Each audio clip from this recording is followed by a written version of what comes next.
Hello everyone, welcome to SSC inside Bengali. তো SSC inside Bengali YouTube চ্যানেলে আমরা একটা ম্যাথসের ফান্ডামেন্টাল সিরিজ স্টার্ট করতে চলেছি। এই সিরিজে বিভিন্ন কম্পিটিটিভ এক্সামে ম্যাথসের যে চ্যাপ্টারগুলো খুব ইম্পর্টেন্ট হয় সেই চ্যাপ্টারগুলো একদম বেসিক লেভেল থেকে আমরা এখানে করাবো।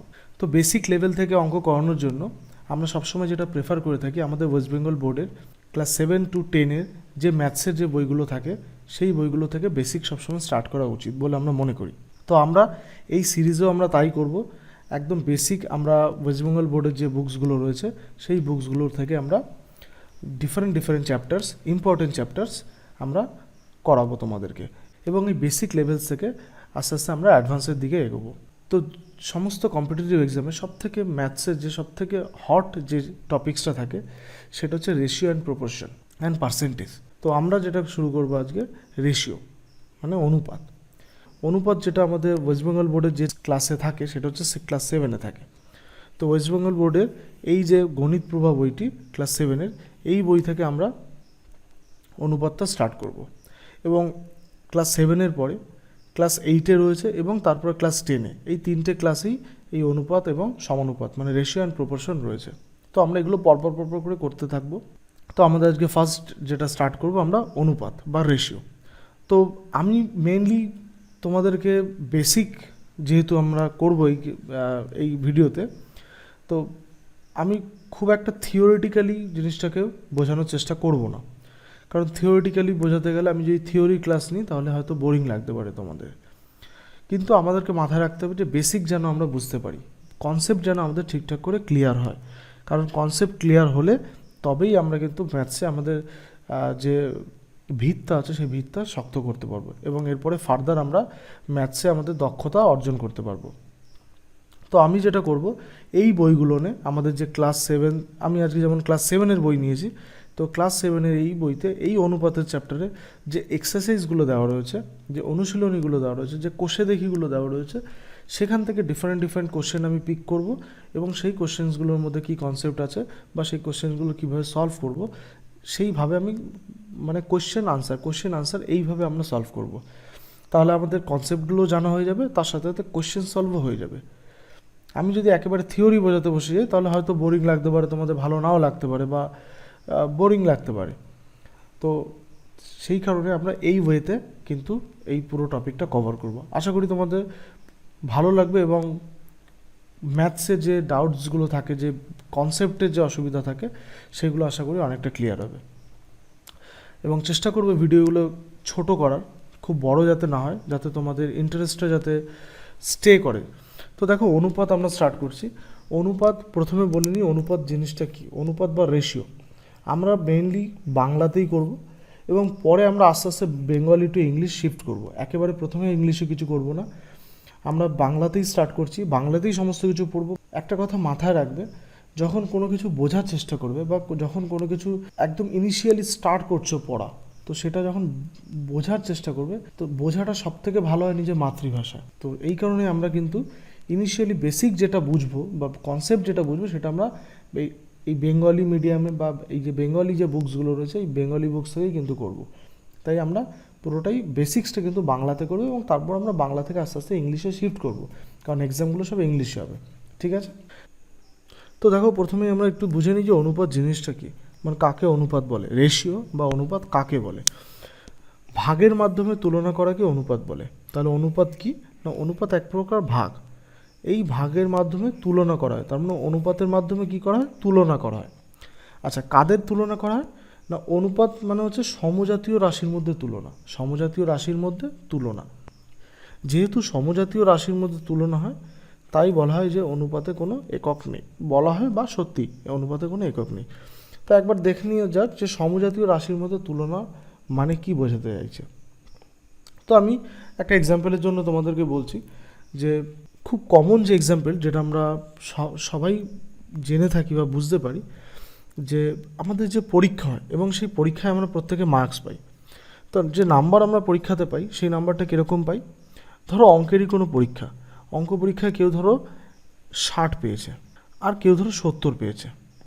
তাহলে খুব স্বাভাবিকভাবে দেখে কি মনে হতে পারে যে একজন পেয়েছে 60, ধরো এ পেয়েছে 60 আর বি পেয়েছে 70। তাহলে অন্য কেউ সি, তার দেখে মনে হবে এ কম নাম্বার পেয়েছে আর বি বেশি নাম্বার পেয়েছে, তাই তো? এ কম নাম্বার পেয়েছে, বি বেশি নাম্বার পেয়েছে। কি করে মনে হবে? না, আমরা এখানে তুলনা করছি, আমরা এ আর বি এর মানটা তুলনা করছি, যে এ 60 পেয়েছে, এ 70 পেয়েছে। ঠিক আছে, এবার এই তুলনাটাই দেখো একটু অন্যভাবে যদি করি তাহলে কীরকম দাঁড়াবে। তাহলে আমরা কিন্তু সি কিন্তু দেখতে পাচ্ছে যে এ 60 পেয়েছে, বি 70 পেয়েছে। 60 আর 70 দেখে তার মনে হলো যে এ কম নাম্বার পেয়েছে, বি বেশি নাম্বার পেয়েছে। এইবার এ যখনই বললো যে আমি 60 পেয়েছি 60-এ, আর বি বলল আমি 70 পেয়েছি 100-তে, এইবার কিন্তু সি সঙ্গে সঙ্গে বুঝে গেল যে না, এ আসলে বেশি নম্বর পেয়েছে। তাহলে সি কিন্তু বুঝে গেল যে এ বেশি নম্বর পেয়েছে, বি কম নম্বর পেয়েছে। ঠিক তো?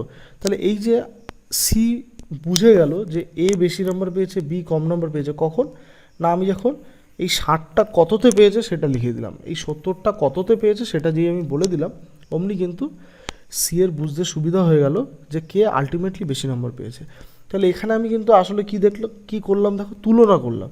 60 পেয়েছে 60-এর মধ্যে, তো এটা তুলনা হলো একটা, না, যে 60-এর মধ্যে পেয়েছে, আর এটা 70 পেয়েছে 100-র মধ্যে। তাহলে এই যে আমি তুলনাটা করলাম, এবং পরীক্ষায় দেখবে আমাদের নাম্বারটাও এইভাবে ভাগ আকারে দেয়। তো এটা আসলে অনুপাত। তার মানে এই যে অনুপাত, যেটা হচ্ছে সমজাতীয়, দেখো 60ও একটা মার্কস, নিচের 60টাও একটা মার্কস, এটাও 70 একটা মার্কস, 100ও একটা মার্কস, নিচের যেটা থাকে সেটা হচ্ছে ফুল মার্কস থাকে, এটা ফুল মার্কস, আর এটা হচ্ছে তুমি যেটা পেয়েছো। কখনো এরকম হবে না যে আমি 60 পেয়েছি 100 কেজির মধ্যে, আমি 60 নম্বর পেয়েছি 100 কেজির মধ্যে, এটা কখনো হতে পারে না। 100 কেজি থেকেও 60 নম্বর কী করে পায়? তো এটা পসিবল না। এখানেও 60 নম্বর, এটাও 60 নম্বর। তাহলে যেহেতু সমজাতীয় রাশি, যেহেতু মানে একই রাশি, এটাও নম্বর এটাও নম্বর, তাই রাশি রাশি কেটে যাবে, তোমার এককটা কেটে যাবে, তাই কোনো একক থাকে না, তাই অনুপাতে কোনো একক থাকে না। তার মানে অনুপাত কি? অনুপাত হচ্ছে তুলনা করা হয়। কী তুলনা করা হয়? না, সমজাতীয় রাশির মধ্যে তুলনা করা হয়। এখানে ঠিক আমি যেমন দেখালাম যে এ 60 পেয়েছিল, বি 70 পেয়েছিল, যেই ওটাকে তুলনা করলাম ফুল মার্কসের সাথে যেই তুলনা করলাম, অমনি বুঝে গেলাম যে এ আসলে বেশি নাম্বার পেয়েছে, বি আসলে কম নাম্বার পেয়েছে। তো এই তুলনাটাই কিন্তু অনুপাতের মাধ্যমে করা হয়। এবার একটা জিনিস দেখো, এই যে আমি দেখালাম যে এ পেয়েছে 60/60, এ পেয়েছে 60/60, আর বি পেয়েছে 70/10, 100, মানে 70 পেয়েছে আর কি, 100-তে 70 পেয়েছে, আর এ 60-এ 60 পেয়েছে। তো অনুপাতে কি হয় না, এইখানে তো আমি পুরো মার্কসটা লিখে দিয়েছি। অনুপাতে কি হয়, এটাকে সিম্পলিফাই করা হয়, এটাকে সরল করা হয়। কীভাবে সরল করা হয়? না, যেহেতু এটা অনুপাত, যেহেতু এটা ভাগ, তাই কাটাকাটি করে ছোট করে দেওয়া। তো 60 আমরা একবারে কেটে দিলে 1:1। এই যে 1/1, এটাকেই লেখায় 1:1। তাহলে এই যে ইস্টু যেটা, সেটাই হচ্ছে অনুপাত। তাহলে অনুপাতের জন্য আমরা ব্যবহার করি এই ইস্টুটা কিন্তু আসলে কিন্তু ভাগ, বোঝা গেছে? তাহলে বি যে পেয়েছে 70/100, এটাকে যদি আমরা কাটাকাটি করি তাহলে দেখো 0 আমরা 10 দিয়ে কাটছি, তাহলে 7/10, এটা আসলে 7:10। তাহলে আমি বলতে পারি যে বি এর যে মার্কসটা এসেছে, সেই মার্কসটা হচ্ছে 7:10 এসেছে। ঠিক আছে? তাহলে অনুপাতে কি হয়, যে কোনো অনুপাতকে এরকম সিম্পলিফাই করা হয়। সিম্পলিফাই করা মানে কি না, সংখ্যাগুলোকে কেটে কুটে ছোট করে ফেলা। যেহেতু এটা ভাগ, যেহেতু এটা তুলনা, তাই এটা যদি আমি কেটে কুটে ছোট করে ফেলি তাতেও কিছু এসে যায় না। দেখো, যেমন দেখো, আমি এটা একটু ভালো করে বুঝিয়ে দিই। যেমন দেখো, এ 60-এ 60 পেয়েছে, এটাকে যখন আমি কেটে কাটাকাটি করে 1 করলাম, এটার মানে কি দাঁড়াচ্ছে দেখো, যে এ 1-এ 1 পেয়েছে, তো একই তো মানে দাঁড়ালো না। এখানেও ফুল মার্কস পেয়েছিল, এখানেও ফুল মার্কস পেয়েছে, 1-এ 1 পেয়েছে। তো এটাই হচ্ছে সিম্পলিফিকেশান, যে আমি কেন এত বড় নাম্বার লিখবো, আমি এটাকে ছোট করে লিখবো। এরকম যেহেতু ভাগ আছে, আমি কাটাকুটি করে ছোট করে লিখতেই পারি, কিন্তু মানে কিন্তু একই দাঁড়ায়। ঠিক তেমনি কেউ যদি 70 পায় 100-তে, এটা যদি আমি সিম্পলিফাই করি তাহলে এটা হবে 7/10। তাহলে এটা আমি বলতাম যে আমি 100-তে 70 পেয়েছি, আর এটা আমি বলবো আমি 10-এ 7 পেয়েছি। মানে কিন্তু একই দাঁড়ায়, 10-এ 7 পাওয়া আর 100-তে 70 পাওয়া একই কিন্তু, বোঝা গেছে?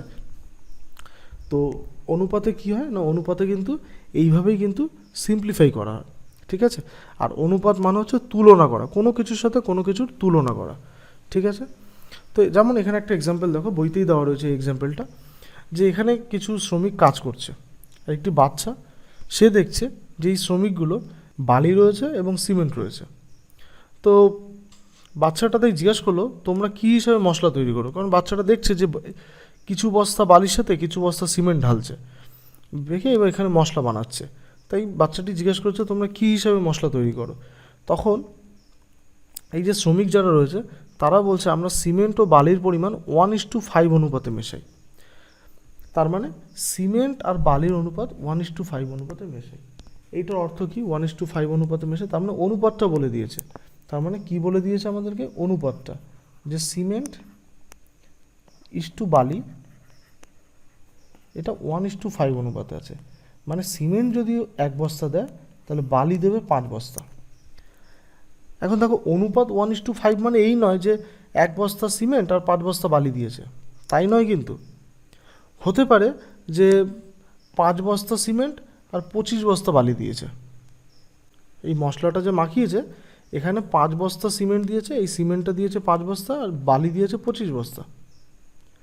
তো 5 বস্তা সিমেন্ট আর 25 বস্তা বালি দিলে যদি সিমেন্ট আর বালির আমি অনুপাত করি তাহলে 5/25 হয়, সিমেন্ট বাই বালি। তো সেটা কাটলে দেখো 1/5 হয়। তো সেই অনুপাতটাই কিন্তু এখানে লেখা। তার মানে 1/5 মানে অনুপাত, মানে আমি এটাই বোঝাতে চাইছি, অনুপাত মানে ওটাই মান নয়। অনুপাত মানে মান অন্য কিছু ছিল, সেটাকে সিম্পলিফাই করে ছোট করে এই অনুপাতটা এসেছে। ঠিক এখানে যেমন আমি দেখালাম যে সিমেন্ট 5 বস্তা দিয়েছিল, বালি 25 বস্তা দিয়েছিল, তো সেটারও যদি আমি অনুপাত করি তাহলে সেটা আসছে। তো এখানে দেখো, এখানে কিন্তু তুলনা করছি, আমি যে অনুপাত করছি না, যে সিমেন্ট বাই বালি করে দিলাম হঠাৎ করে 1/5 আসলো অনুপাত, এটাও কিন্তু তুলনা করা হচ্ছে। কীরকম তুলনা করা হচ্ছে না, 25 বস্তা বালিতে 5 বস্তা সিমেন্ট দিয়েছি। ঠিক যেমন আমরা পেতাম 100-তে 70 পেতাম, তাই না? 100-তে 70, তেমনি 25 বস্তায় 5 বস্তা, এটা বালি এটা সিমেন্ট। ওর জন্য বলে দিচ্ছি সিমেন্ট ইস্টু বালি। 25 বস্তায় দুটোই বস্তা, কিন্তু এটাও বস্তা এটাও বস্তা। 25 বস্তায় 5 বস্তা, 100-তে 70, বোঝা গেছে তো? তাহলে এখানেও কিন্তু তুলনা করছি যে আমি 25 বস্তায় 5 বস্তা দিচ্ছি। আমি তো 25 বস্তায় 10 বস্তাও দিতে পারতাম, সেটা অন্য অনুপাত হয়ে যেত। আমি 25 বস্তায় 25 বস্তায় সিমেন্ট দিতে পারতাম, সেটাও আর একটা অনুপাত হয়ে যেত। তো এই হচ্ছে তুলনা করা। এখানে আমি কিন্তু তুলনা করলাম, তাহলে অনুপাতটা কিন্তু মেনলি ইউজ করা হয় তুলনা করার জন্য। তাহলে আমি মোটামুটি এটা বোঝাতে পারলাম যে অনুপাত জিনিসটা কী, ঠিক আছে? এবার আমি দেখাই যে এই সিম্পলিফিকেশান ইউজ হয় কী করে অনুপাতে, ঠিক আছে? তো আমি দেখো এখানে কিছু অনুপাত আমি নিয়েছি। অনুপাত মানে আমি তোমাদেরকে বললাম যে এই যে ইস্টু ব্যবহার করা হয়েছে, এটাই অনুপাত। এটা মানেই কিন্তু ভাগ, স্ল্যাশও ইউজ করতে পারো বা এরকম ভাগ ইউজ করতে পারো। মানে যেমন একটা এক্সাম্পল, এখানে 12:15 দিয়েছে, তো এটাকে তুমি লিখতেই পারো 12/15, 12/15। এবার যেহেতু এটা ভাগ আছে, তাহলে তুমি কি করতে পারো, এটাকে ছোট করতে পারো কেটে। তা আমি দেখছি এটা 3 দিয়ে কাটা যায়, তো 3 দিয়ে কাটলে এটা 3 4 12, এটা 3 5 15। তাহলে এটাই দেখো এবার কিন্তু হয়ে গেল 4:5। তার মানে 12:15 যেটা, সেটাই 4:5। এটাও যা এটাও তা, বোঝা গেল? এটাকে বলে লঘিষ্ঠ রূপ, মানে ছোট রূপ, সিম্পলিফাই করা হলো। ঠিক যেমন এটা এ করলাম আমরা, ঠিক যেমন বি দেখো 36:54 রয়েছে। তো আমরা কি করতে পারি, যেহেতু অনুপাত রয়েছে আমরা এটাকে ভাগ আকারে লিখতে পারি। এবার আমরা কি করতে পারি, এটাকে যেহেতু ভাগ আকারে রয়েছে আমরা এটাকে কেটে কুটে ছোট করে নিতে পারি। তাহলে আমরা দেখো এটা 2 দিয়ে কাটা যেতে পারে, 6 দিয়ে কাটা যেতে পারে। আমি 6 দিয়েই কাটছি, বড়টা দিয়ে কাটছি। 6 6 36, 6 9 54। এখন দেখো 3 দিয়ে কাটা যেতে পারে, 3 দিয়ে কাটো, 3 2 6, 3 3 9। ঠিক আছে? তাহলে দেখো এই 36:54 এটাই কিন্তু দাঁড়ালো 2/3, মানে 2:3। তার মানে 36:54 যেটা, সেটাই হচ্ছে 2:3। একই কিন্তু, এটাও যা এটাও তাই, বোঝা গেছে? এটাও যা এটাও তাই, 36:54 লেখাও যা 2:3। তাহলে কে বলো 36:54 বলবে? 2:3টাই বলবে। তো এই কারণেই অনুপাতে কী হয়, সিম্পলিফাই করে দেওয়া হয়। যে আমি 36:54 জায়গায় আমি 2:3 বলবো, এবং আমরা কিন্তু এটাই শুনতে শুনতে অভ্যস্ত হয়ে গেছি। ঠিক আছে, তো 75:120টা এটা তোমরা করো। তো এবার আমি কিছু এক্সাম্পলে যাই, কিছু প্রবলেমসে যাই, অঙ্কেতে যাই। তো তো এবার আসি, এইটা একটা প্রবলেম, দেখো এই একটা অঙ্ক। তো এই অঙ্কটাতে কি বলা হয়েছে দেখা যাক। না, বলেছে 1 কিগ্রা চালের দাম 40 টাকা এবং 1 কিগ্রা ডালের দাম 100 টাকা। তাহলে চাল ও ডালের অনুপাত কত হিসাব করতে বলেছে। তাহলে চালের দাম বলে দিয়েছে, দেখো 1 কিগ্রা চালের দাম বলে দিয়েছে, চালের দাম 40 টাকা, আর ডালের দাম বলে দিয়েছে 100 টাকা। এখন জানতে চেয়েছে চাল ইস্টু ডাল, চাল ইস্টু ডাল। দেখো আমি যখন অনুপাত তুলনা করব, চাল আর ডালের দাম যখন তুলনা করব, আমাকে কিন্তু মাথায় রাখতে হবে যেন 1 কিগ্রাটা যেন কমন থাকে, মানে সমান ওজনের বস্তুর মধ্যেই তো দামের তুলনাটা করতে পারবো, তাই না? তাহলে এই দুটো যেন সমান থাকে। তো এখানে সমানই আছে। এবার দেখো চাল ইস্টু ডাল, মানে চালের দাম কত 40, ইস্টু ডালের দাম কত 100। এখন তোমার কাছে জানতে চেয়েছে চাল আর ডালের অনুপাত। তো দেখো এটাই কিন্তু চাল আর ডালের অনুপাত, তাই না? কিন্তু অনুপাত আমরা এইভাবে রাখি না, যেটা বললাম আগের স্লাইডে আমি যেটা বললাম, যে অনুপাত যখন আমরা করব তখন আমরা ছোট করে দেবো এটাকে। তাহলে 40/100 হবে, এটা 0 0 কাটবো। এখন তাহলে এটা হলো 4/10। এবার এটা আবার 2 দিয়ে কাটা যাবে, 2 দুগুণি 4, 5 দুগুণি 10। তাহলে অনুপাতটা দাঁড়ালো 2/5, মানে ইস্টু দিয়ে লিখলে 2:5। ঠিক আছে, তাহলে এবার ভালো করে এটা একটু বোঝো। তাহলে চাল আর ডালের অনুপাত, চাল ইস্টু ডাল যেটা হলো, সেটা কিন্তু হলো মানে দামের অনুপাত আর কি, চালের দাম আর ডালের দামের অনুপাত হলো 2:5। কিন্তু বাস্তবে কিন্তু চাল আর ডালের দাম কিন্তু 40:100, বুঝতে পেরেছো? তাহলে এই যে 40:100, এটা থেকেই কিন্তু 2:5 পেলাম। কিন্তু দেখো তোমাকে যদি কেউ বলে যে জানিস চালের দাম 40 টাকা, ডালের দাম 100 টাকা, তাহলে তুমি কিন্তু বুঝে গেলে যে চালের দামটা কম, ডালের দামটা বেশি। এবার কেউ যদি এবং কত চাল এবং ডালের কত দাম সেটা তুমি জেনে গেলে।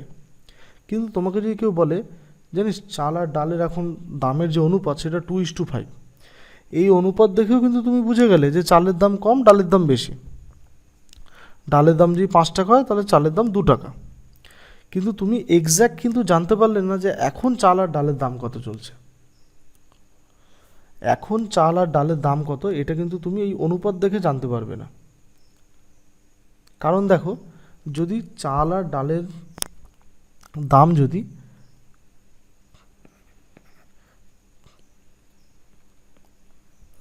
চালের দাম যদি 20 টাকা হতো এবং ডালের দাম যদি 50 টাকা হতো, তাও কিন্তু এর অনুপাত কিন্তু 2:5ই হতো। দেখো 20/50, 2:5। তার মানে 2:5 মানে হতে পারে চাল আর ডালের দাম 40 টাকা 100 টাকা, বা হতে পারে চাল আর ডালের দাম 20 টাকা 50 টাকা, দুটোই হতে পারে, কিন্তু দুটো কিন্তু আলাদা দেখো, কিন্তু অনুপাত একই সবার। তাহলে আমি এটাই বলতে চাইছি যে অনুপাতটা যখনই করা হবে তখন কিন্তু আর অ্যাকচুয়াল ভ্যালু কিন্তু জানা সম্ভব হবে না। অনুপাত যখনই তোমাকে বলা হবে তখন কিন্তু অ্যাকচুয়াল মানটা কিন্তু তখন তুমি আর জানবে না। কিন্তু চিন্তার কোনো কারণ নেই, অনুপাত থেকে কিন্তু অ্যাকচুয়াল মানে যাওয়া সম্ভব। অনুপাত থেকে অ্যাকচুয়াল মানে যাওয়া সম্ভব, যে কোনো মানে যাওয়া সম্ভব। চাল বা ডালের দাম যে কোনো কিছু হতে পারে, কিন্তু সেটা যদি তোমাকে অনুপাত বলে দেয়, অনুপাত থেকে কিন্তু সেই চাল আর ডালের দামে যাওয়া সম্ভব। কিভাবে যাওয়া সম্ভব? না দেখো অনুপাতটা এসেছিলো কি করে, ভাগ করে। তাহলে তুমি অনুপাত থেকে যদি তুমি আবার আসল দামে ফিরতে চাও তাহলে তোমাকে কিছু গুণ করতে হবে। কত গুণ করতে হবে? এখানে দেখো 20 গুণ করতে হয়েছে। এখানে 2-এর সাথে যদি তুমি 20 গুণ করো তাহলে তুমি 40 পাবে, আর 5-এর সাথে যদি 20 গুণ করো তাহলে তুমি 100 পাবে। তাহলে অনুপাত থেকে 2:5 থেকে তুমি যদি অ্যাকচুয়াল দামে ফিরতে চাও তাহলে তোমাকে 20 দিয়ে গুণ করতে হবে। কিন্তু অঙ্কে সবসময় তুমি জানবে না যে তোমাকে কত দিয়ে গুণ করতে হবে আসল দামে যাওয়ার জন্য। তো তখন আমি কি করে নেব, যেহেতু আমি জানি না যে কত গুণ করতে হবে, আমি তাই এক্স গুণ করে নেবো আমরা সবসময়। ঠিক আছে, এক্স গুণ করে নেবো। এটা বোঝা গেল তো যে অনুপাত থেকে তুমি যদি আসল দামে ফিরতে চাও কিছু একটা গুণ করতে হবে তোমাকে। যদি দাম 40 টাকা 100 টাকা হয় তাহলে তোমাকে 20 গুণ করতে হবে এই অনুপাত থেকে। যদি দাম 20 টাকা 50 টাকা হয়, মানে চালের দাম 20 টাকা, ডালের দাম 50 টাকা, এটা যদি হয়, তাহলে অনুপাত তো সেই 2:5ই হচ্ছে। তাহলে এই 2:5 থেকে যদি তুমি এই 20 টাকা 50 টাকা পেতে চাও, তাহলে তোমাকে দেখো 10 দিয়ে গুণ করতে হচ্ছে। 2কে 10 দিয়ে গুণ করো তাহলে 20 টাকা, আর 5কে 10 দিয়ে গুণ করো 50 টাকা। মানে অনুপাত যদি থাকে, অনুপাতের সাথে কিছু একটা গুণ করলে তবেই আসল জায়গায় ফেরা যায়, মানে আসল মান পাওয়া সম্ভব। বুঝে গেছে? তাহলে একটা অঙ্ক দেখি, একটা অঙ্ক দেখলে পরে আমাদের বুঝতে সুবিধা হবে। তো দেখো এই অঙ্কটা দেখো, এগুলো কিন্তু 7-এর বইতেই সব রয়েছে, আমি বেছে বেছে কিছু অঙ্ক করাচ্ছি যাতে তোমাদের বুঝতে সুবিধা হয়। দেখো এই অঙ্কটা দেখো, এখানে কি বলেছে যে একটি আয়তক্ষেত্রাকার জমির দৈর্ঘ্য ও প্রস্থের অনুপাত 5:2। তাহলে দৈর্ঘ্য তোমাকে কিন্তু বলে দিয়েছে যে দৈর্ঘ্য ইস্টু প্রস্থ, এটা 5:2। এখন বলেছে যে দৈর্ঘ্য 20 মিটার, মানে দৈর্ঘ্য আর প্রস্থর অনুপাত বলে দিয়েছে, আবার এটাও বলে দিয়েছে যে দৈর্ঘ্য 20 মিটার, দৈর্ঘ্য সমান সমান 20 মিটার। তাহলে কিন্তু একটা, এবার তোমার কাছে জানতে চাইছে প্রস্থ কত। তাহলে দেখো দৈর্ঘ্য 20 মিটার, প্রস্থ কিছু একটা ছিল কিন্তু, ঠিক আছে, কিছু একটা ছিল, সেই 20-র সাথে সেই প্রস্থ যেটা ছিল সেটার অনুপাত করেই কিন্তু এই 5:2 পাওয়া গেছে। এই যে বলেছে না 5:2, এটা পাওয়া গেছে। তা আমরা কি দেখেছি, যে কোনো একটা অনুপাত, ধরো আমি একটা কথার কথা বলছি যে 10:20 যদি অনুপাত থাকে, তো সেটা মানে কি যে 10/20। এবার 10কে কিছু একটা দিয়ে ভাগ করেছি আমি, 10কে ধরো আমি 10 দিয়ে ভাগ করলাম, 10কে 10, আর 20কেও 10 দিয়ে ভাগ করলাম, তাহলে 10 দুগুণে 20। মানে অনুপাতে কী হয়, সমান সমান সংখ্যা দিয়ে ভাগ করা হয় দুপাশেই, তাই তো?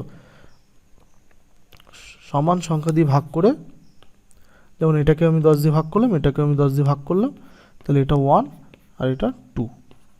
তাহলে সমান সংখ্যা দিয়ে ভাগ করলে অনুপাত আসে। তাহলে অনুপাত থেকে আবার যদি আমি ফিরতে চাই, তাহলে আমাকে সমান সংখ্যা দিয়েই গুণ করতে হবে। তো এখানেও দেখো এই 20 থেকে 5 এসেছে, তার মানে 20 থেকে 5 কীভাবে আসে, 4 দিয়ে ভাগ করলে। তাহলে যদি এইখানে যদি 4 দিয়ে ভাগ হয়, তাহলে এখানেও 4 দিয়ে ভাগ হয়েছিল, তাহলে এখানেও 4 দিয়ে ভাগ হয়েছিল। দেখো ভালো করে বোঝো কিন্তু, 20কে 4 দিয়ে ভাগ করলে তবেই তো 5 পাওয়া যায় না, 4×5 = 20। তার মানে প্রস্থটাকেও 4 দিয়ে ভাগ করা হয়েছিল, তো প্রস্থকে 4 দিয়ে ভাগ করে 2 পাওয়া গেছে। তার মানে এখানে কত ছিল, 8 ছিল, তাই না? 8কে 4 দিয়ে ভাগ করলেই তো 2 পাওয়া যায়। বুঝা গেছে? তার মানে প্রস্থ সমান সমান 8। ঠিক আছে, তাহলে আমি কি করলাম, এটা না আমার দৈর্ঘ্য আর প্রস্থের অনুপাত দিয়ে দিয়েছে 5:2, আর দৈর্ঘ্যটাও তোমাকে বলে দিয়েছে, দৈর্ঘ্যটাও বলে দেওয়া হয়েছে, প্রস্থটাও জানতে চেয়েছে। তো এখন আমি জানি যে দৈর্ঘ্য আর প্রস্থ এই দুটো মানকে অনুপাত করেই এই অনুপাতটা পাওয়া গেছে। আর অনুপাত যেই করা হয় তখন কি করা হয়, কেটে কেটে ছোট করা হয়। তাহলে এই 20 মিটারটাকেই কেটে 5 বানানো হয়েছে। তা 20 থেকে 5 পেতে গেলে কি করতে হয়, 4 দিয়ে ভাগ করতে হয়। তার মানে দৈর্ঘ্যটাকে 4 দিয়ে ভাগ করেছে, আর দৈর্ঘ্যকে 4 দিয়ে ভাগ করলে প্রস্থকেও 4 দিয়ে ভাগ করতে হয়েছে। তাহলে প্রস্থকে 4 দিয়ে ভাগ করে 2 পেয়ে গেছি আমি ভাগফল। তাহলে কোন সংখ্যাকে 4 দিয়ে ভাগ করলে 2 পাওয়া যায়, 8কে। তাহলে এখান থেকে আমি বুঝতে পারলাম যে প্রস্থ 8 হবে। এটা বোঝা গেছে? দেখো এটা বোঝা গেছে। এবার আমি একটু একটু অন্যভাবে বোঝাই এটাকে, ঠিক আছে? তোমরা একটু এটা নোট করে নাও, আমি এটা মুছে দিচ্ছি, পজ করে নোট করে নাও। দেখো একটা অঙ্ক কিন্তু অনেক রকমভাবে করা যায়, ঠিক আছে? এবং আমি সেই ডিফারেন্ট যেটা বললাম যে এটা আমাদের বেসিক ক্লাস হবে, তো যেহেতু আমি বেসিক বোঝাবো, তাই আমি যতভাবে বোঝানো সম্ভব আমি ততভাবে বোঝাবো, যাতে সব দিক থেকে কনসেপ্টটা ক্লিয়ার হয়। এবার দেখো অন্য কনসেপ্টে বোঝাই, একটু আগে যে কনসেপ্টটা বলছিলাম যে দৈর্ঘ্য ইস্টু প্রস্থ কত দিয়েছে তোমাকে, 5:2। তাহলে দৈর্ঘ্য ইস্টু প্রস্থ 5:2, এটা অনুপাত দিয়ে দিয়েছে। এখান থেকে যদি আমি আসল দৈর্ঘ্য আর আসল প্রস্থ পেতে চাই, তাহলে আমাকে কি করতে হবে, এইগুলোর সাথে কিছু গুণ করতে হবে, তাই তো? এখন আমি যদি না জানি যে কত গুণ করতে হবে, তাহলে আমি ধরে নেবো এক্স গুণ করতে হবে। তাহলে এটাকেও এক্স গুণ করবো, এটাকেও এক্স গুণ করবো। তাহলে আমার দৈর্ঘ্য হয়ে গেল কত, 5x, আর প্রস্থ হয়ে গেল কত, 2x। বুঝা গেছে? তাহলে যে কোনো অনুপাত থাকলে তার সাথে এক্স গুণ করে দিলে আসল সংখ্যাটা পেয়ে যাওয়া যায়। তাহলে আমার দৈর্ঘ্য 5x আর প্রস্থ 2x, এই দৈর্ঘ্যটাই আমাকে বলে দিয়েছে 20 মিটার। তার মানে এই 5x যেটা দৈর্ঘ্য আমি ধরলাম সেটাই হচ্ছে আমার 20 মিটার। তাহলে আমি এখান থেকে বলতে পারি যে 5x সমান সমান 20 মিটার। তাহলে x সমান সমান কত, 20/5 মিটার, মানে 4। তার মানে x এর মান 4 বেরিয়ে গেল। এই x এর মানটা যদি তুমি এখানে বসিয়ে দাও তাহলে 8 মিটার। তাহলে প্রস্থ বেরিয়ে গেল তোমার 8 মিটার। ঠিক আছে, এইবার এইখানেই কিন্তু আমি ট্রিক্সটা বলছি। অ্যাকচুয়ালি ট্রিক্স না, আমি এখানে কোনো শর্টকাট মেথড তোমাদেরকে বলবো না। যা বলবো সেটা একদম বেসিক জিনিস থাকবে, এবং তার সাথে সাথে আমি সিম্পলিফাই করে, যে তোমরা পরীক্ষার জন্য, কম্পিটিটিভ এক্সামের জন্য সিম্পলিফাই করে যে কোনো অঙ্ককে, মানে তোমার কোনো শর্টকাটের দরকার পড়বে না। তুমি যদি একটা অঙ্ক ঠিকঠাকভাবে করো না, মানে নিজে বুঝে যদি একটা অঙ্ক করো, তাহলে শর্ট ট্রিক্স তুমি নিজে তৈরি করবে। তোমার শর্ট ট্রিক্স তুমি নিজে তৈরি করবে। যেমন দেখো, এখানে আমরা একটা শর্ট ট্রিক্স নিজেরা বানিয়ে ফেলতে পারি। তো কীভাবে বানাতে পারি দেখো, তার মানে এই যে প্রস্থ যেটা বের করলাম না, প্রস্থটা তাহলে কী বের করলাম, 2 × x, আর এক্সের মান কত বেরোলো আমার, এক্সের মান বেরোলো কিন্তু 4, কিন্তু 4 না, আমি 20/5টাকে লিখবো। ঠিক আছে, তার মানে এক্সের মান 20/5। এবার দেখো, আমি এটাকে যদি একটু সাজিয়ে লিখি তাহলে 2/5 × 20 আসছে না, ভালো করে বুঝবে কিন্তু, 2/5 × 20। তাহলে এই যে 2/5টা কি, দেখো তোমার এই যে 5/2, দৈর্ঘ্য ইস্টু প্রস্থ তো 5/2, তার মধ্যে দৈর্ঘ্যটা রয়েছে 5 আর প্রস্থটা রয়েছে 2। তাহলে এখানে দেখো, আর তোমাকে বলে দিয়েছে দৈর্ঘ্যের মান।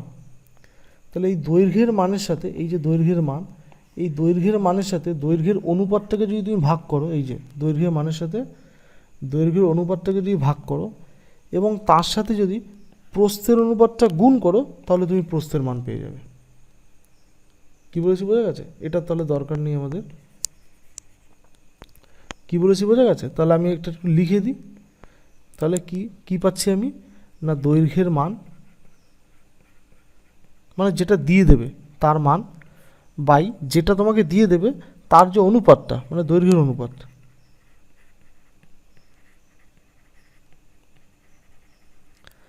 এটা ইন্টু প্রস্থের অনুপাত।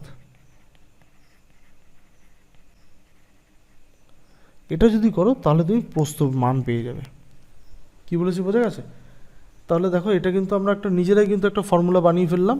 আমাদের কিন্তু আর এত জটিল করে কিছু করার দরকার পড়বে না, কিন্তু তোমাকে কনসেপ্ট কিন্তু জানতে হবে, মানে কি করে অ্যাকচুয়ালি করতে হয়, কি করে, মানে 5:2কে আমি দৈর্ঘ্য ধরবো 5x আর প্রস্থ ধরবো 2x। এবার এই 5xটাই হচ্ছে গিয়ে এই 20 মিটার বলে দিয়েছে আমাকে, 5x = 20, কারণ দৈর্ঘ্য তো 20 মিটার। আর আমি যেভাবে x ধরে করেছি তাতে তো আমার দৈর্ঘ্য 5x আসছে, কিন্তু ওরা তো বলে দিয়েছে 5x, ওরা তো বলে দিয়েছে দৈর্ঘ্য 20 মিটার। তাহলে আমার যেটা 5x সেটাই ওদের 20, এটা ইকুয়াল করে দিলে x = পেয়ে যাবো 20/5, 4। এই 4টা যদি তুমি এখানে বসিয়ে দাও, 4 × 2 = 8, তাহলে এটাই তোমার প্রস্থ হবে। এটা বেসিক, ঠিক আছে? এই বেসিক যদি তুমি জেনে যাও, এবার আমরা যেটা বানালাম সেটা দেখো এখানে ইউজ করতে পারবো। কি বানালাম আমরা, না দৈর্ঘ্য ইস্টু প্রস্থ 5:2, তোমাকে বলে দিয়েছে দৈর্ঘ্য 20 মিটার, তাহলে প্রস্থ কত এটা তোমার কাছে জানতে চেয়েছে।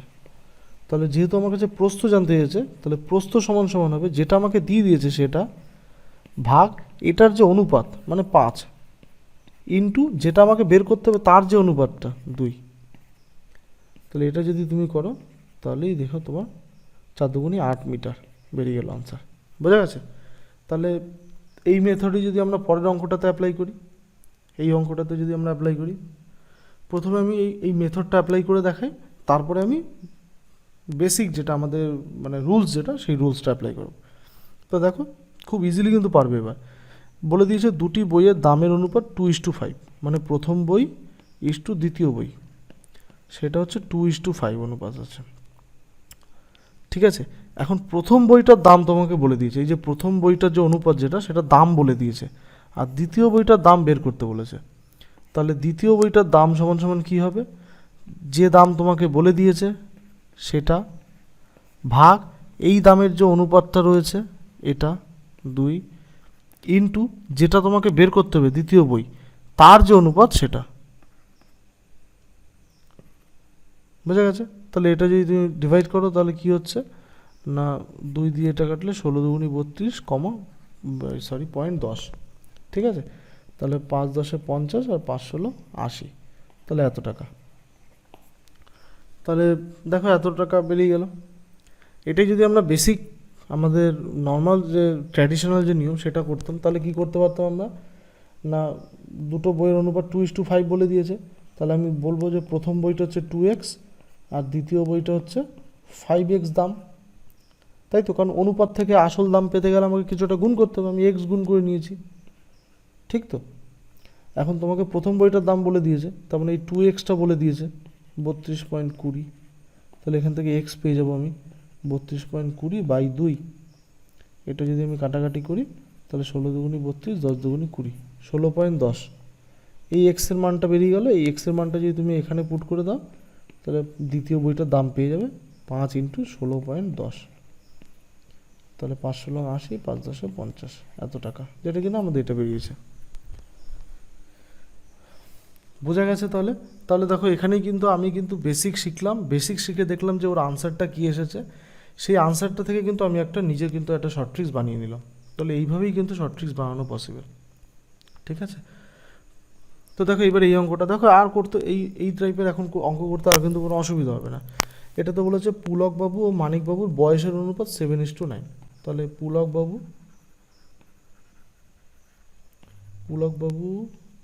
ইস টু মানিকবাবু, এদের বয়সের অনুপাত হচ্ছে 7:9। এবার মানিকবাবুর বয়স দিয়ে দিয়েছে, মানিকবাবুর বয়স 72 বছর, পুলকবাবুর বয়স বের করতে বলেছে।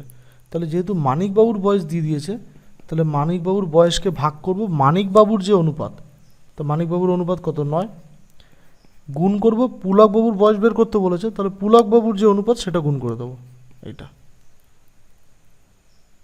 ঠিক আছে। তাহলে এবার দেখো 9 দিয়ে এটা কাটা যাচ্ছে, 8 9 72, 7 8 56 বছর। তাহলে এখান থেকে কিন্তু বেরিয়ে গেল যে পুলকবাবুর বয়স কত। তাহলে পুলকবাবুর বয়স কিন্তু পুলকবাবুর বয়স 56 বছর। বুঝতে পারলাম? এটা যদি আমি ট্র্যাডিশনাল নিয়মে করতাম কি হতো, তাহলে 7:9, এটাকে আমি ধরে নিতাম 7x আর 9x বয়স। এখন মানিকবাবুর বয়স বলে দিয়েছে, মানিকবাবুর বয়স তো 9x, তাহলে 9x = 72, তাহলে x = 72/9, কাটলে 8, তাহলে x = 8। এই 8টা তুমি এখানে বসিয়ে দাও, 7 × 8, 7 8 56 বছর। বোঝা গেছে?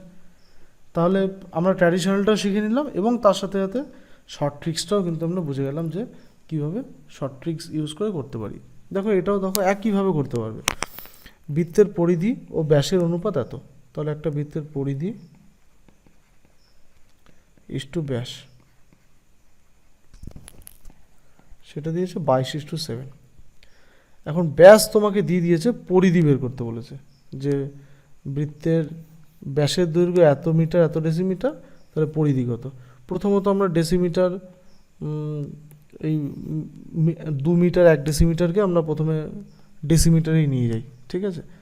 তাহলে 2 মিটার 1 ডেসিমিটার, এটা সমান সমান কি, এটা নিশ্চয়ই জানো, কিলো, হেক্টর, ডেকা, মিটার, ডেসি, সেন্টি, মিলি, ঠিক আছে। তাহলে দেখো মিটার, এই যে মিটার থেকে ডেসিমিটারে যাব, এদিকে গেলে গুণ করতে হয় আর এদিকে গেলে উপরে গেলে ভাগ করতে হয়, তাই তো। তো মিটার থেকে ডেসিমিটারে যাবো, 10 দিয়ে গুণ করতে হবে, তাহলে 2 × 10 + 1 ডেসিমিটার, তার মানে 21 ডেসিমিটার। ব্যাস 21 ডেসিমিটার যে হয়ে গেলো, এটা ব্যাস বলে দিয়েছে। আর তোমাকে জানতে চেয়েছে পরিধি, তাহলে পরিধি সমান সমান কী হবে, বলে দিয়েছে কি ব্যাস, তাহলে সেই ব্যাস ভাগ ব্যাসের যে অনুপাত আছে 7 ইন্টু পরিধি বের করতে বলেছে, তাই পরিধি অনুপাত গুণ হবে, 22 গুণ হবে। তাহলে এটা কাটলে 3 7 21, তাহলে 3 22 66 ডেসিমিটার। তা 66 ডেসিমিটার, এটা থেকে যদি মিটারে আসতে চাও তাহলে কি করতে হবে, 10 দিয়ে ভাগ করতে হবে। এই যে ডেসিমিটার থেকে মিটারে যেতে গেলে কি করতে হবে, 10 দিয়ে ভাগ করতে হবে, ঠিক আছে। উপরে গেলে ভাগ আর নিচে গেলে গুণ, তাহলে এটাকে যদি 10 দিয়ে ভাগ করো তাহলে 6 পাবে ভাগফল, সেটা মিটার হবে, আর বাকি যে 6 পড়ে থাকবে সেটা ডেসিমিটারই থাকবে। তাহলে 6 মিটার 6 ডেসিমিটার। বোঝা গেছে? তাহলে তাহলে দেখো এরকমই কিন্তু সিম্পলভাবে কিন্তু এগুলো করা যাবে। পরের এই অঙ্কটা দেখো, এই অঙ্কটা তোমরা একটু ট্রাই করো, তোমরা পজ করে একটু ট্রাই করো। তো দেখো একই নিয়মে কিন্তু এটা করা যাবে। দুটি বাড়ির দামের অনুপাত 4:3, তাহলে দুটো বাড়ির দামের অনুপাত, তাহলে প্রথম বাড়ি প্রথম ইস্টু দ্বিতীয় বাড়ি, সেটা হচ্ছে 4:3।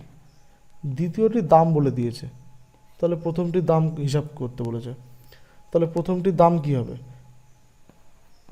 দ্বিতীয়টির দাম তোমাকে বলে দিয়েছে, সেইটা ভাগ দ্বিতীয় যে অনুপাত সেটা ইন্টু প্রথমটা বের করতে বলেছে, তাই ইন্টু প্রথমটার অনুপাত।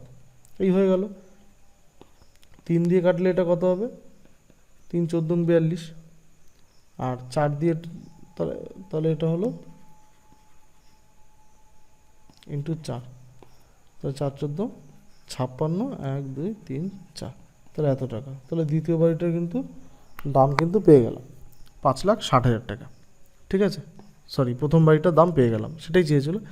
এইবার বলেছে প্রথম বাড়িটির দাম যদি 70,000 টাকা বেশি হতো, তা প্রথম বাড়ির দাম তো অলরেডি এটা বেরিয়ে গেছে, এর থেকে যদি 70,000 টাকা আরও বেশি হতো তাহলে আরও 70,000 টাকা দাম যোগ করে দাও। এই যে 70,000 যোগ করে দিয়েছি, তাহলে যোগ করলে কত হতো? পিছনে 4টে শূন্য, 1 2 3 4 7 আর 6 13, 3 হাতে 1, তাহলে এত টাকা হতো প্রথম বাড়িটার দাম। বলেছে যদি প্রথম বাড়িটার দাম 70,000 টাকা বেশি হতো তবে তাদের অনুপাত কত হতো। দেখো যদি 70,000 টাকা বেশি হতো তাহলে তো দামটা প্রথম বাড়ির দাম এটা হতো, আর দ্বিতীয় বাড়ির দাম তো ও যেটা বলে দিয়েছে সেটাই, তাই না? তাহলে এখন প্রথম ইস্টু দ্বিতীয় কত হবে? দেখো প্রথমের দাম তো এটা বেরিয়েছে, ইস্টু দ্বিতীয়টার দাম বলে দিয়েছে, তাহলে এটা যে অনুপাত বের করতে হবে, আমি দেখো আগে কিন্তু পিছনের এই 4টে শূন্য কাটবো, কারণ দুটোতেই আছে, ভাগ করে দেবো। ভাগ করে দিলে আমার সুবিধা, আমার যেটা ছোট হয়ে আসবে 63 আর 42। এখন এটাকে আমি দেখবো যে আর কি দিয়ে কাটা যেতে পারে, আমি দেখবো 7 দিয়ে কাটা যাবে, এটা 7 9 63 হবে, এটা 6 7 42 হবে। তাহলে এখন অনুপাতটা হবে 9:6, আবার কাটা যাবে 3 দিয়ে, 3 3 নয়, 3 2 6, তাহলে 3:2 রেশিও হবে। বুঝা গেছে? তাহলে তাদের দামের নতুন অনুপাত হবে 3:2, আর প্রথম বাড়িটার দাম হবে এইটা। বুঝা গেছে? আচ্ছা, এই আর একটা প্রবলেম রয়েছে, এই প্রবলেমটা দেখে নাও, এটাই লাস্ট প্রবলেম।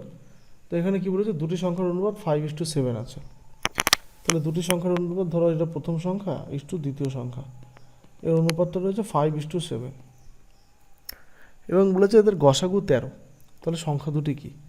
এখন গসাগু কি? দেখো গসাগু মানে কি? গসাগু মানে গরিষ্ঠ সাধারণ গুণনীয়ক, মানে যে সংখ্যাটা সবার মধ্যে থাকে, কমন যে সংখ্যাটা। ঠিক আছে, গসাগু মানে হচ্ছে যে সংখ্যাটা সবার মধ্যে কমন। তার মানে এই দুটি সংখ্যার গসাগু 13, মানে ধরো আমি ধরে নিলাম যে দুটো সংখ্যা, একটা মানে একটা এ আর একটা বি, এই এ আর বি দুটোর মধ্যে এই 13 ছিল। এবার ভেবে দেখো এই দুটো সংখ্যা যখন অনুপাত করা হয়েছে, ওই এ আর বি এই দুজনের মধ্যে যে জিনিসটা, যে সংখ্যাটা কমন ছিল সেই সংখ্যাটাই ভাগ হয়েছে, তাই না? সেই সংখ্যাটাই ভাগ হয়েছে। যেমন আমি একটা এক্সাম্পল দিয়েছি, 4 আর 6, এই 4 আর 6কে যদি আমি ছোটো করি তখন কি করব? 2 দিয়ে ভাগ করব না দুদিকে? কেন 2 দিয়ে ভাগ করবো? কারণ 4-এর মধ্যেও 2 গুণ রয়েছে আর 6-এর মধ্যেও 2 গুণ রয়েছে, তাই আমি 2 গুণ করব, 2 দিয়ে ভাগ করব, তাই না? এখন যদি 12 আর 18 থাকে, এখন আমি কত দিয়ে ভাগ করব? এখন যদি আমি 2 দিয়ে ভাগ করি তারপরেও কিন্তু এটা আবার ভাগ যাবে, তো তাই কি করব? আমি 6 দিয়ে ভাগ করব, এটাকে 6 দিয়ে আর এটাকে 6 দিয়ে। কেন 6 দিয়ে ভাগ করব? না 12-র মধ্যে 12-র মধ্যে আর 18-র মধ্যে যে সংখ্যাটা কমন আছে সেই সংখ্যাটা হচ্ছে 6, সব থেকে বড় 6, 6-এর বেশি আর কিছু কমন নেই। এই কারণে কিন্তু 12 আর 18-র গসাগু কিন্তু 6। বোঝা গেছে? 12 আর 18-র গসাগু কিন্তু 6। এই যে 6 দুগুণী 12, 3 6 18, 6টা এই দুটোর মধ্যেই কমন আছে।